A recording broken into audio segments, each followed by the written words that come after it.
Well, I used to kind of explain it like, it's kind of like pepperoni, but it's different. I hate to say the word pepperoni. I call it like a spicy pepperoni. It's not pepperoni. About the same texture as pepperoni. But it's similar. But spicier. It is the biggest thing since sliced bread here in town. It's not bacon. It's like potato chips. Once you eat them, you can't stop. It's not salami. It's a dried, cured, spicy Italian sausage. Some people think it's like a sausage, but it's different. It's a spicy, hard pork meat that's cured. I've had soppressata before, and I said before, it has like a Genoa look and a Genoa feel. That's not soupy. At least to us, it's not soupy. You know, that's a commercial product to make money. It's not made with love.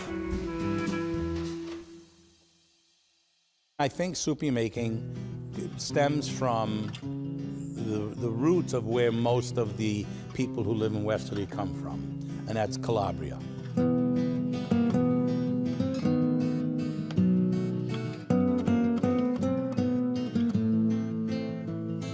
My father's parents were from Acre, Calabria, and they brought that tradition over, and my aunts and uncles would all do it. Our little corner of the world is so unique as far as this tradition goes, and it all stems from the motherland, Calabria. I think that the soupy tradition probably came from kind of a rustic, poor background, meaning it's not the best cut of meat of the pork.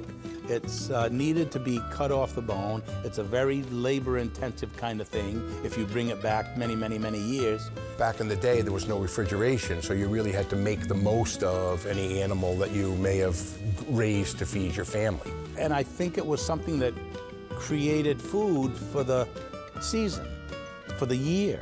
Basically, it's ground meats that are probably less tender, fat included. If you go to Italy to this day and try to give it to a local, they say salami. You say, no, soppressata. No, salami, because soppressata in Italy is mostly fat. It's white. Westerly is unique because it has paprika in it, which makes it red. If you look at a lot of them, say Boar's Head or some of the more commercial ones, it's more like a white salami, like a Genoa. It used to be, I think, strictly an Italian thing, but it's not anymore. You know, many different families make soupy. And maybe you learned from somebody who's done it before, probably Italian, but once you learn it, then you just kind of take it on and you can do it on your own. So soupy itself came short of the word soppressata, which is, again, a very broad term. But ours is unique, so to us, soupy is soupy. Everything else is crap. We have a series here at the United called the United Table that we created because we were doing a lot of cookbook authors, and we found that talks with cookbook authors were really popular. People love to learn about food. And I thought, you know, if we're doing a lot of culinary events, we need to celebrate the thing Westerly is most known for, which is soupy. And I wanted to take that idea and create kind of a festival atmosphere around it, and not just do something that felt like a folksy food event, but you know, we do a lot of live music and produce a lot of events here, so I wanted to kind of take soupy and make it feel a little more rock and roll and a little, you know, more special and do something kind of big. And that's what we did.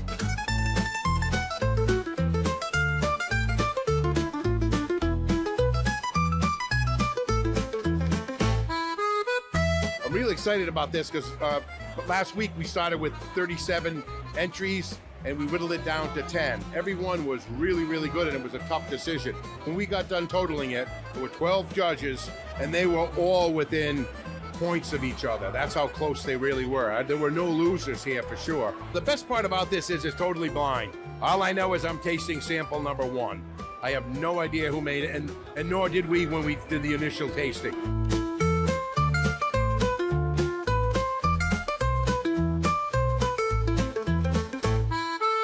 We brought on Steve Sharippa from Sopranos and Blue Bloods fame to be our MC, and that kind of helped elevate it. You know, down in New York, it's soppressata, and you buy it in the Italian delis. A little different texture. a little different, you know. That's what I grew up on. Though I've had this before, I know people are very proud of it. I know they bring it to restaurants like a fine bottle of wine. They want their own Soupy. What does that tell you?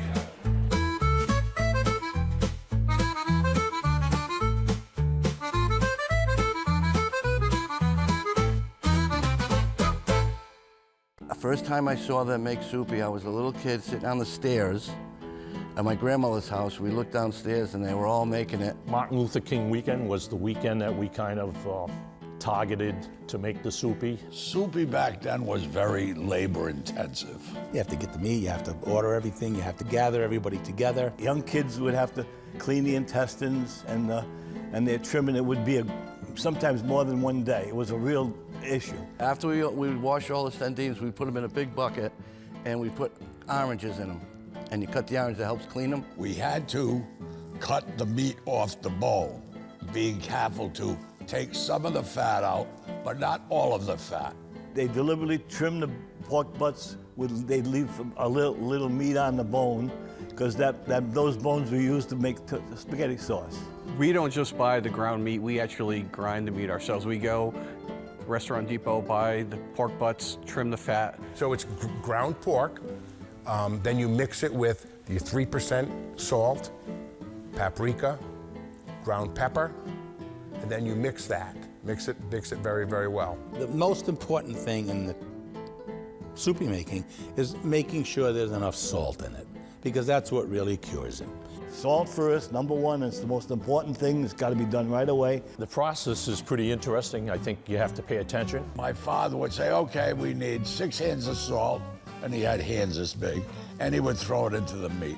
Your hand and my hand may not be the same size. Because he put hands full of stuff in it, you know. All right, we need 5 hands of red pepper, You got to make sure the ingredients is the same proportion. 6 hands of paprika. Someone's hand is bigger than the other person, and you put more salt in than you do paprika. I like mine spicy, they like theirs less, they like theirs mild, so we kind of like have our own different ingredients, but we mix each batch separately. Some families use peppercorns. We used peppercorns in the old days.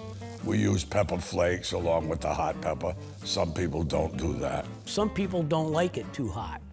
Me, I like a little tang to it, but I don't like it so hot that it burns my mouth. My father's was like, it would actually burn your throat, your ears. You'd be having a runny nose and stuff. It's like, mine's not like that. Mine just has a nice little bite to it at the end where you can feel it like a little tickle in your throat. Some people like it really hot. It's probably so they don't have to give away so much. They cut it and oh, that's very good, instead of something that's very easily consumed. And then after they got all done, they'd be on across the table. They start mixing it.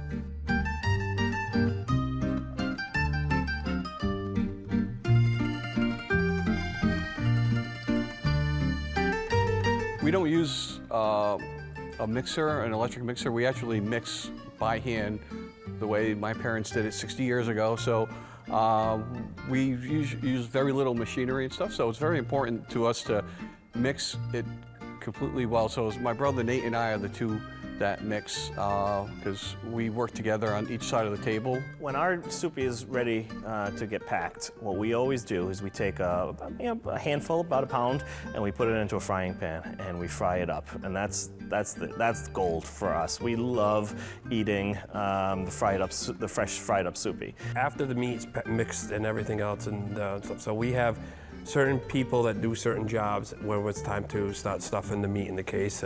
But you got to make the balls, and then you have one. It's like one person running the machine, one person pulling the skins. We take the balls and put it in the grind. It's an electric grinder, and it comes out into the casings. I had the job of stuffing the meat into the grinder, and at that time it was a hand grinder. Probably the most important job is being behind the machine, holding the sardines onto the machine and being able to work it back and forth so that there are no air pockets.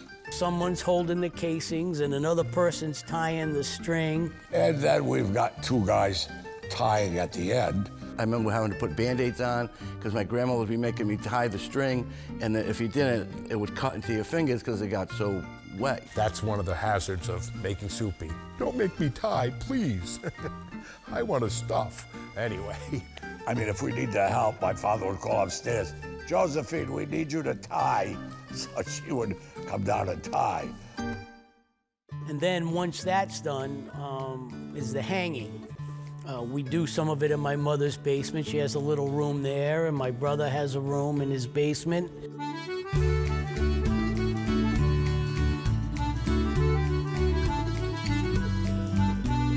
And we let it hang in a temperature-controlled room, so to speak. A lot of people have Soupy cellars. We have a room with a little window for the air, and you can put a fan in there if you want to make sure the air circulates. My mother has a small room. Usually you want it around 40, 45 degrees, and she has a window there that you can kind of control the temperature a bit. If it gets really cold, you close the window, and if it's a little warmer, you open the window a bit. Some people do it in their attic. Some people make a room specifically designed to hang their Soupy. Many people put it in their garage. Depending on the weather and the conditions, usually 6 to 8 weeks till it's nice and firm. Essentially, you want to lose 50% of its weight, which is all the liquid. You really don't want to get it too much more than that because then the outside gets very, very hard. Out of 800 pounds, we get about 800 or 900 sticks of Soupy. Usually per 60-pound box, we get 62, 63 sticks. All depends how big the guy behind the machine makes them. When we start the beginning of the box, he makes them a nice size like this. But as we're getting toward the end and everybody wants to get done, now you're getting Soupy sticks this long. And my father, he has the #1 job of all. He's the supervisor and gives us the wine to make sure we're drinking plenty of fluids. Buddy Cianci's coming down. He's going to be a guest for the Army, and he's big and Soupy. Well, he was a character. He was such a good guy. He used to come down to Margaret Gallo's, Frankie Gallo's mother's house. She's like my second mother. And Buddy, it was in the Westerly paper when he was making Soupy with Margaret Gallo on Pier Street. And at the end of the day, they'd have a big cook with the meat, trying it out and tasting it, frying it up. Somebody brings the pasta, somebody brings the cheese, somebody brings the wine. It's just a nice time to get together again, and you look forward to those days. So my Soupy, we've been making it for about 12, 13 years or so. I learned from one of the old-time Italian families, my father, my son, so 3 of us generations went, learned, videotaped it, and we've been making it in my house for the last 13 years or so. Well, I'm very honored to be a finalist. My family goes back to making Soupy. My grandparents came over from the old country. We go back to the day when we cut the meat from the bone and did all that kind of stuff. Everything was measured by hand, but as my aunts got older, we took and had them weigh the things out so we could have a recipe, and that's what we've got.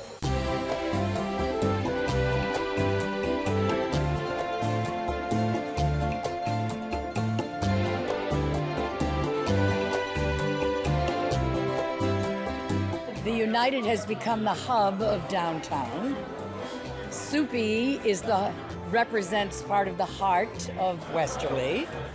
This event has brought together so many wonderful people. I remember when I was a little kid, I was helping my mom make a Soupy. And back then, we had no machinery to grind the meat, no machinery to fill. So we used to cut a little piece, with a knife and then chop it, make a small pieces. And then fill it in, put them in the casing, fill it in with the hands, with a thumb, push it in down. So, it was really fun, a lot of work. It's very important that we carry out the traditions of our grandparents, our great-grandparents, and you feel that belonging to that ancestry that we're so proud of. We're proud to be American as well, obviously. But that Calabrese instinct and Italian is very strong.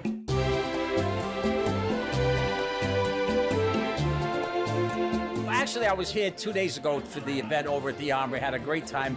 They paid me off with 3 souppressatas, which was great. I went home. I actually ate 1 already. Well, it's the biggest night of my career. I've done them all. The Apple Fest, the Cherry Blossom Fest, clam cakes, oysters, Armenian, Greek, Columbus Day. But now, to be at the Soupy Festival is big. Soupy traditionally is made around Christmas. Anytime the weather starts to drop down to a very safe level. We always make ours in January, a couple of weekends in January. And I think the weather, personally, the weather has always been a key thing for us. And that's why we always did Martin Luther King weekend, because it was cold. Some people make it in July, but I think personally, I just think it's always been a winter tradition with the cold weather. The commercial places that make it, they make it year-round, because where they cure it is humidity controlled and temperature controlled, and so they can make it year-round. That's the biggest reason why it's made, I think, in the winter for people in the home, because it has to be cold and it has to be dry. I always tell people the worst day of the year growing up for me as a child was December 26th, because most of the Soupy was made in the Italian community, and most of the Italian community worked in mills, so they would have Christmas to New Year's off. So they all wanted to make Soupy the day after Christmas when their family was around.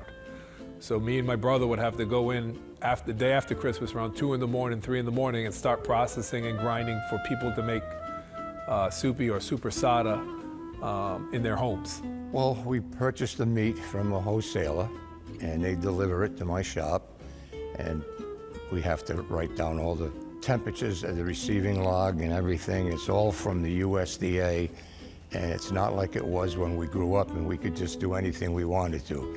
The USDA stands over us every single day. I can still remember my father was so proud.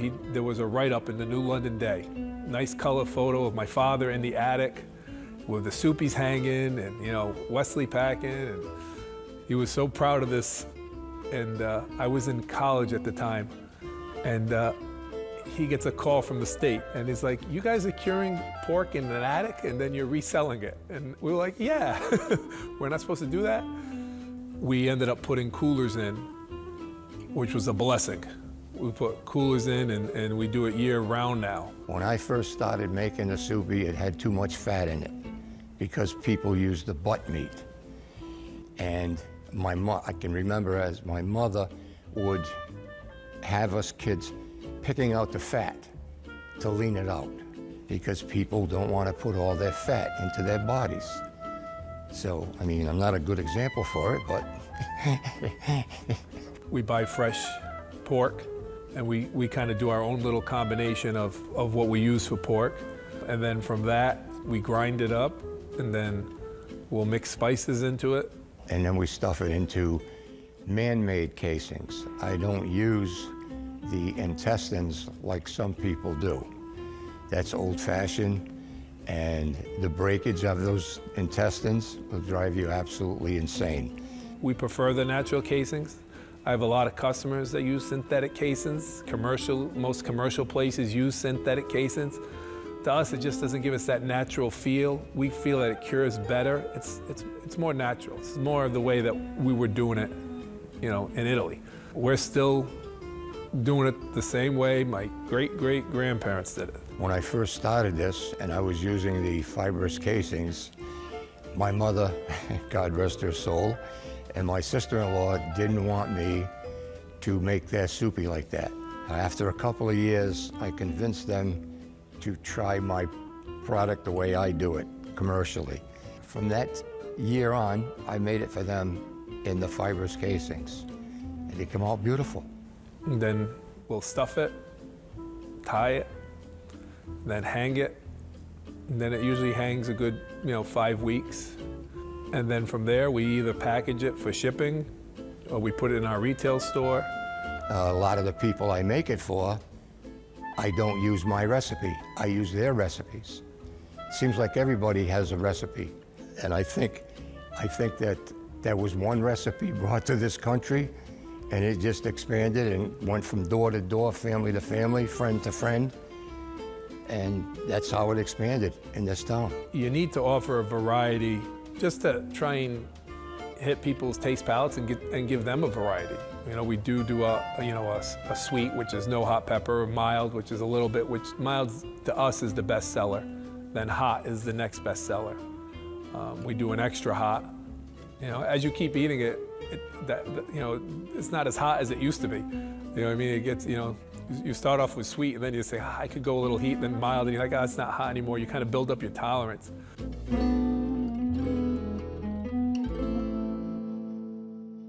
Every Christmas party you go to, there's going to be a plate of soupy.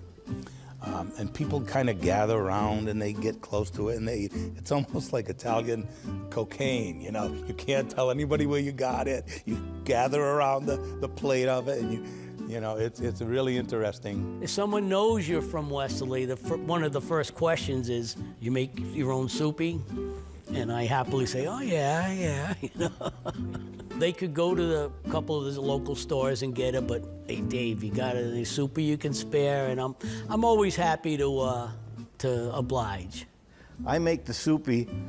I give it out to almost everybody. It's what we do. It's just when somebody comes to my house, the oil man has to fix something. When he leaves, he knows he's gonna get paid. Plus, he's gonna get a soupy. It's just what we do, Oh, you could have your house painted for a stick of soupy in Westerly.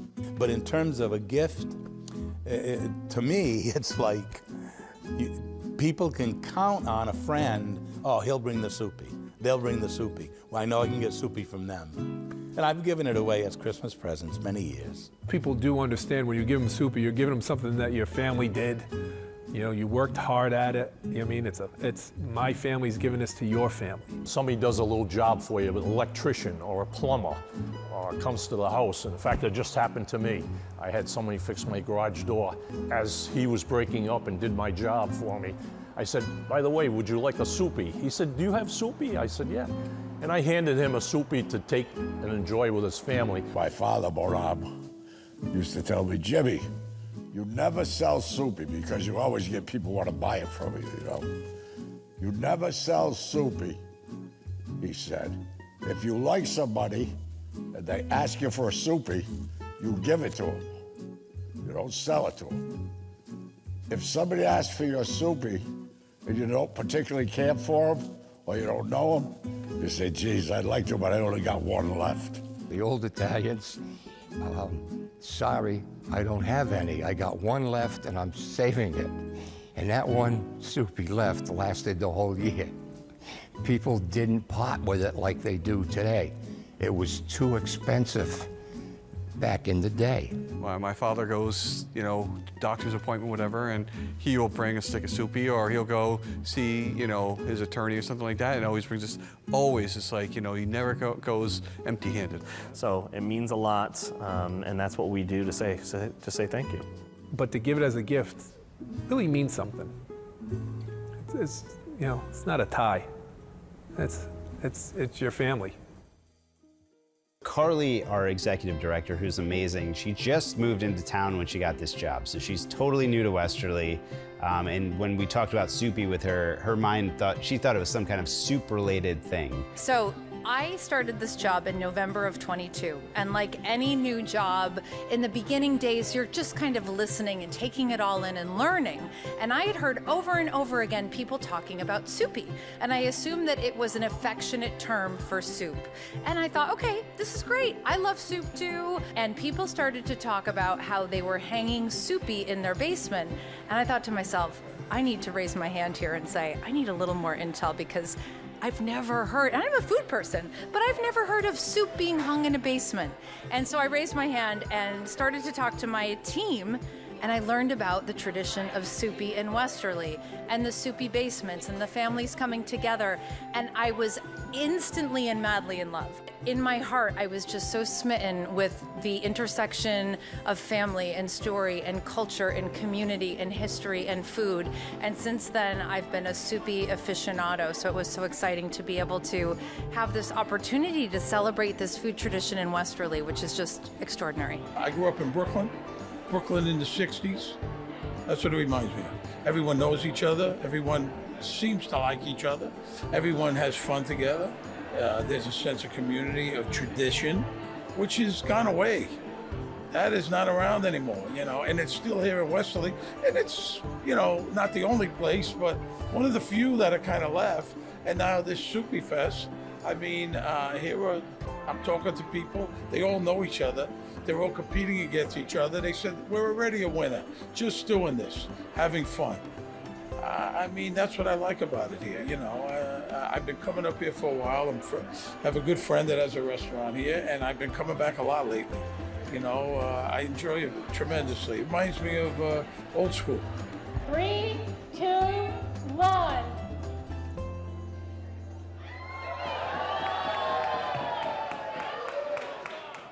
Well, we're going to dedicate a sign here in the North End about Soupy. Soupy in Westerly, the mega factory outlet of all times is Westerly, Rhode Island for our Soupy, and we love it. Okay, so an idea was brought to me about making Soupy the food of Westerly, which made a lot of sense, and there was a company called Hungry for History, the Pomeroy Foundation, that was putting this on.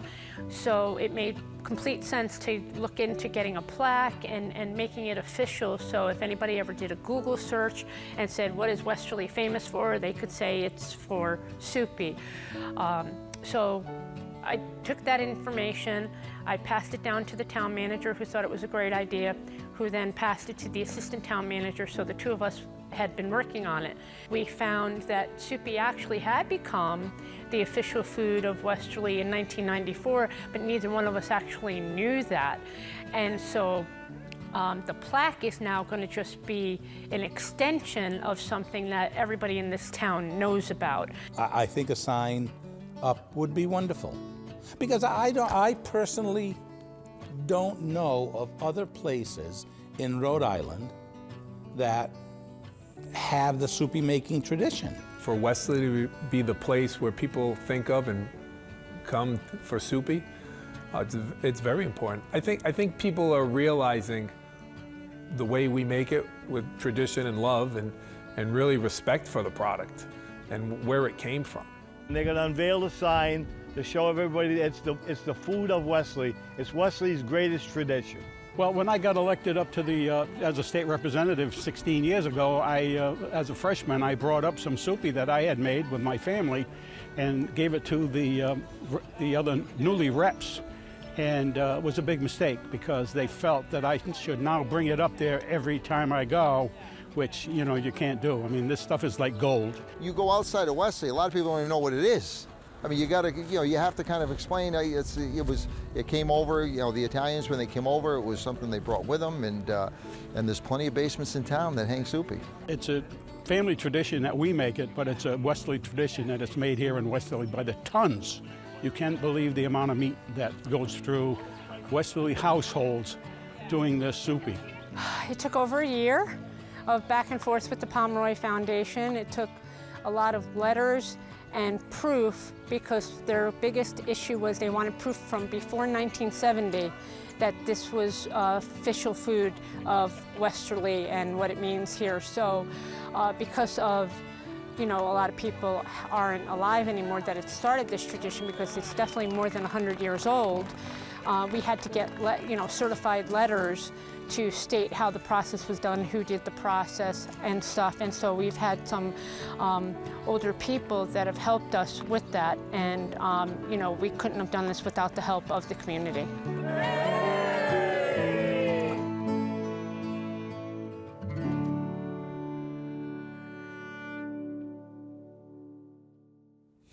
Westerly Soupy is? Westerly Soupy is a way to carry on traditions. Westerly Soupy is unique. Westerly Soupy is tradition. It's family. It's love. It also brings this whole community together. Westerly Soupy is the best. It's a legend, legendary. Westerly Soupy is Italian gold. It's Westerly's greatest tradition. Westerly Soupy is a tradition and something you really can't replicate in another place, just because of the tradition and how it's done and the people who do it. Westerly Soupy is gold. Westerly gold, yeah. It's been called that many a times. There's not many places around the country that do this, especially in the volume per capita that we have. I can't even fathom the people that make it in New York. to compare their soppressata to what we make here in Westerly. The most important thing, in my estimation, is it allows families to gather and carry on the traditions. Westerly has a lot to offer. Soupy's right there. One of the people that I made it with was an insurance salesman. And he always told us that he would receive claims regularly on stolen Soupy. So you can't tell anybody where you put it. Most of the people in Westerly, that when they make their Soupy, it's a big secret. They don't like the. Sometimes I've heard that when they pull the shades down. I've heard of this. I don't know if it's true. I've learned that people are very particular about their Soupy, very protective about the recipe. My wife would tell you that. What's in the secret ingredients? It's a secret. They'll have Soupy parties in their basement, but you know, they're like sworn to secrecy. I don't know why it would be a big secret. We want to pass it on, you know? Yeah, I don't know if it was a secret. I think all the families in Westerly make it pretty much the same way. I'm involved in the Westerly Army. I'm vice president down there with Roberta. And I said, why don't we have a seminar? We had sold, I think, almost close to 450 tickets, $10 tickets. We had a big sign in the front of the Armory, Soupy Seminar, and people that have always loved it, buy it, you know, or have it given to them, we're going to get a chance to learn how to make it, you know. So it sold out really good. I made Soupy early. We're going to show people in the audience how to make Soupy, right? Well, that got to be a big issue because some we got reported and we never knew who did that, but all of a sudden it came down from this Dr. Julian was the head of the Food and Drug in the state of Rhode Island. And he said, you're not allowed to do this because we weren't certified, and the Soupy I was going to pass out was made in my house, which wasn't a certified kitchen. It was front page of the Westerly Sun that we're doing this, and then it was Soupy seminars in limbo. And I go to Sam and Palmer from Bino and their son Bruno. Bruno, I said, they're certified, the Westerly Meat Packing, and Dr. Julian, along with him just speaking to the crowd, allowed us to put the thing on. One of the things that concerned me tonight, you know, when I first saw the announcement was that somebody was going to be making their home and passing it out to the group. Now, from a public health perspective, if they didn't do it right, what I didn't want to have happen, and again, I don't know how it was made, is for 300 people to become sick. It can be done safely, but follow an approved process and don't deviate from that process, okay? But if you ask people, they don't want to give you their recipes for Soupy. We're all using the same 4 ingredients, you know? Nobody wants to give it. My buddy Johnny, he just told me, he said if his aunt dies, they can't make Soupy unless they make a mold of her hand, because that's what they do. It's the hand. So Aunt Mary has to stay alive, but we got to take care of her. You know what I mean? Soupy is not only a piece of meat, a product that we eat, that we all love. It's a tremendous tradition in this town, and it represents camaraderie, friendship, love, family. When you do it, it's another holiday in this town. The families that get together to do that, it's a special day, almost like another Thanksgiving. They all go to the house, they all prepare, and they get ready to do this, and at the end of it all, they cook and eat, and it's just a great time. Who makes the best Soupy? I don't really want to go on. The best Soupy in town? Me. Me. Did you expect anything else? I can't answer that question because I get in trouble either way. So, who makes the best Soupy? I would think it would be my family makes very good Soupy. I think everybody always comes back. Everybody always wants it. Yeah, I've had people say they really like mine. So I'm going to say mine. We do. We enjoy it. Everybody wants to know how we make it, what's some of the stuff we use. It's just regular Soupy. Again, everybody makes Soupy differently. I think I have great Soupy. I wouldn't say it's the best. I mean, everybody has their own taste. I think all families make the best Soupy in Westerly. As anybody probably will tell you, the best Soupy in town is their own. You know, I really have not really had a soupy that I didn't like. It always seems that when I make it for myself, it comes out the way I want it. I'm very experienced at it because I do it every week at the store. I think that most people will say that theirs is the best. I don't think it's out of the ordinary to feel that way about something you make with such love and tradition that you think it's the best. There's plenty of people who have great soupy. I've tasted a lot of other people's soupy in the past. I got the best, you have the best, Chris has the best. I just think it's just special, and everybody should be proud of what they make. Every family does have their own unique recipes that their grandmother probably gave them, but it could be this very similar to the neighbors, but no one wants to admit that because theirs is the best, that's for sure. Well, you know, it's funny, everybody will say it. I believe strongly that my soupy is really good. I do kind of have a favorite, but I'd rather not say. The Westerly community makes the best soupy. I'll go with that. All right, so to facilitate our judging, I'm very excited to introduce our MC for the evening. You know him from Blue Bloods or The Sopranos, among many other things. He's one of the great actors working today. Give it up for Mr. Steve Sharippa.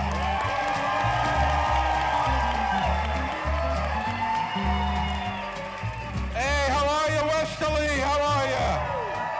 Happy to be here. How's everybody doing? Now look at these wonderful, wonderful trophies. This is a work of art, my friends. A work of art. Now this is the first annual Soupy Fest here at the United Theater. We've had over, 50 entries, Tony? And next year we expect to double that, all right? So get your recipes ready. Chicago has its Chicago hot dogs and its deep dish pizza. There's these food staples in all of these big cities and communities around the entire country. So for Westerly to start being noticed more outside of Westerly, perhaps, for Soupy, I mean, that's a great goal, right? If we can build awareness beyond Westerly about Soupy and what Soupy is, because anytime you bring up Soupy, people are like, what is Soupy? Soupy was brought over here to Westerly by Calabrian immigrants around 1900, but you all know that already, I assume.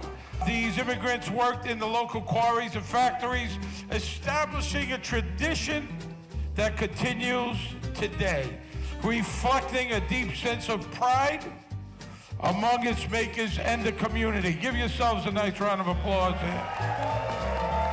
Soupy is more than a food, as we all know. It's a communal tradition in Westerly. This tradition fosters a strong sense of community and belonging, and it links the past and the present. I am very, very honored to be here, and from the bottom of my heart, I honestly mean that. A couple of people earlier thought I was a judge, and they tried to bribe me. That's all I'm gonna say. I'm not gonna mention any names, I'm not a snitch, but I'm telling. I think if we can elevate the idea and identity around Soupy and Westerly as this culinary center for Italian culture, I think that's great, because food tourism is a thing, food entertainment is a thing. That's why we're doing these kinds of events to begin with. So my name's Michael Costantino. I'm one of the managers here at Vendor Ravioli in Providence, Rhode Island. So this is my family's store. We are Italian Sal Maria. We're located in Federal Hill, in Providence, Rhode Island. And we sell all kind of Italian specialty products and our own homemade pasta.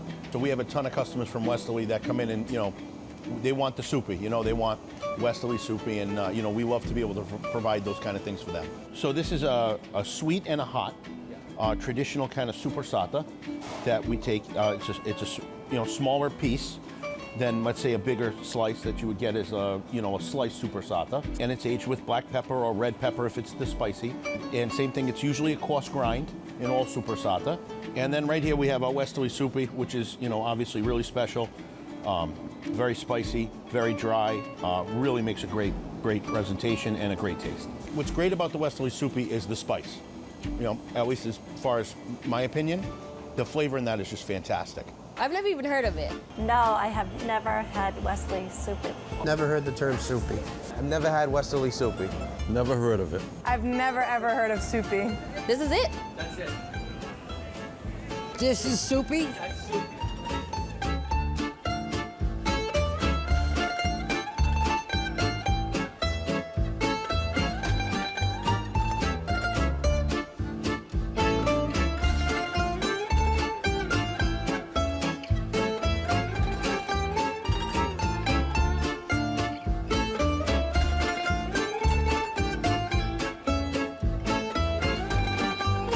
Okay, I've really never had this before.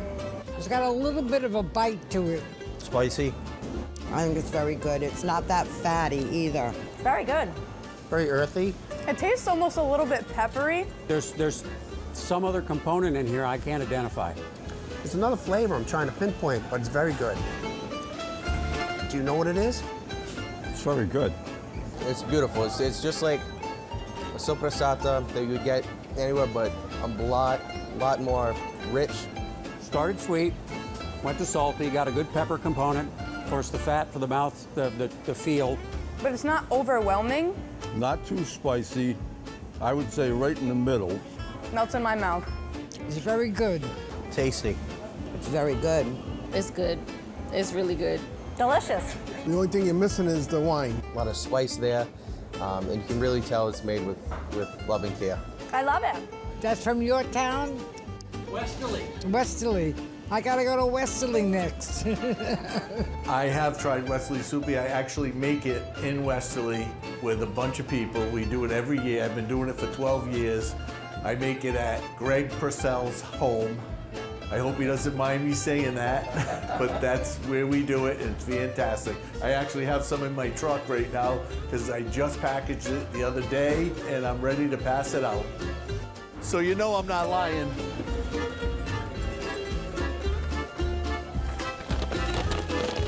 Super San. It's all beautiful. Look at it.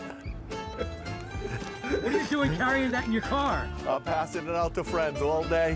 Wherever I go, I see someone that I know and love, I give them a super side. It's all good, it's all good. When I cut that first stick, a lot of times you cut it too early. And it's like, it's a little mushy. You want to make sure that it's cured, you know what I mean? It's not soft. And then you cut a few pieces and you try it, and hopefully it's the way you want it. If I've lost near 50% of my weight, I'll eat it anyway. It's really not a big deal. But then that's when I kind of gauge, well, geez, I should go a few more days, another week. We cut down the Soupy on Easter Sunday morning. If you've heard anything about Soupy, it's the staple for Easter morning breakfast.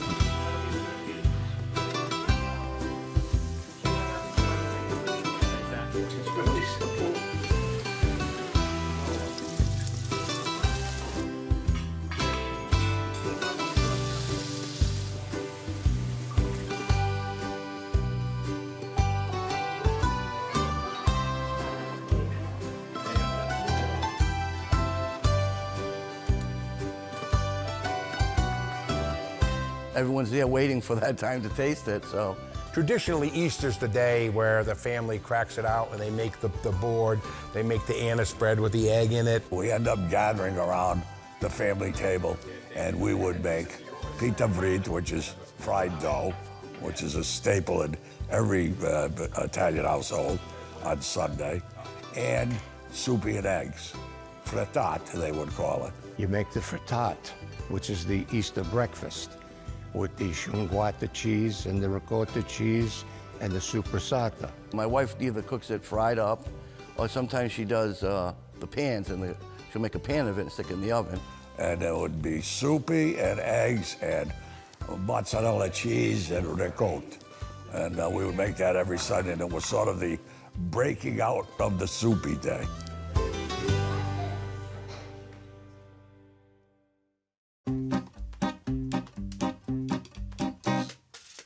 I think it had nice flavors. It has a nice light fat content to it.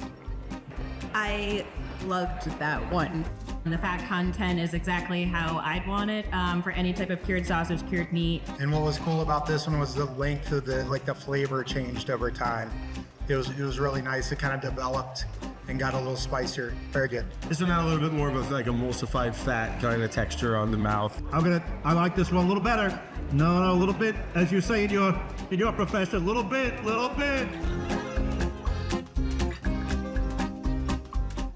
If you cure it longer, is it better? No. No? No. Okay. All right, take it easy. I just asked a question. This guy's got a beef over here. I don't know.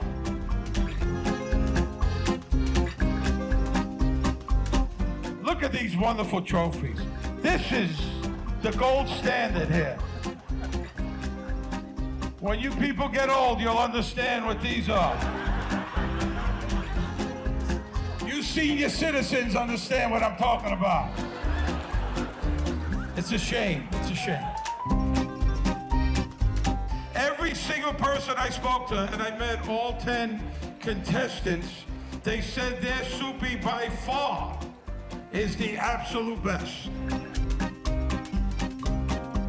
Third place winner, Lombardo Manfred. Second place winner, Piero De Caro. Come on up. The 2024 Soupy Fest winner, gold winner, Casalino.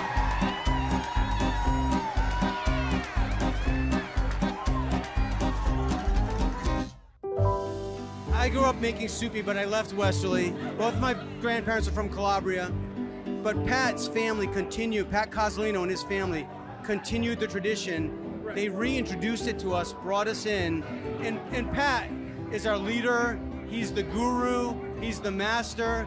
We follow his lead, he directs us. It has nothing to do with making the Soupy. It's everything to do with getting together and organizing and producing something that we all love.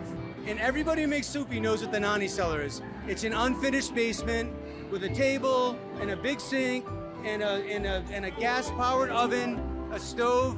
His Aunt Adele comes down. Oh, you boys, you're not leaving until you have some menestre.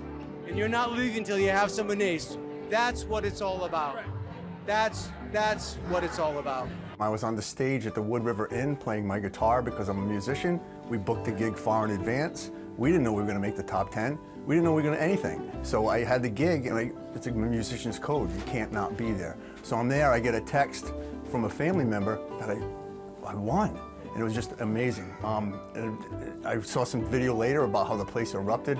So cool. And my close friends and co-workers that helped make the Soupy were able to share in that excitement in the room, how I wish I was there.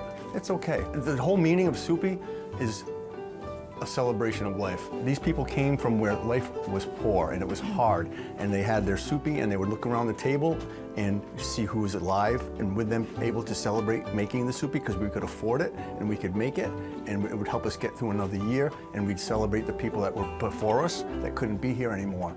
And so it's more than a tradition, and it's more than spices and pork stuffed into some kind of like a intestine. It's way more than that, in my opinion and from my experience. Like my Uncle Lou said, I'd say to my Uncle Lou, isn't this great? We're making this from scratch. And he says, scratch, Jimmy. He said, in the old country, used to kill the pig. He said, the only thing we didn't use was the oink. You know the movie Kevin Costner when he did the Field of Dreams, right? If you build it, he will come. You know, well, and I'll reword that. If you make Soupy, they will come. You know.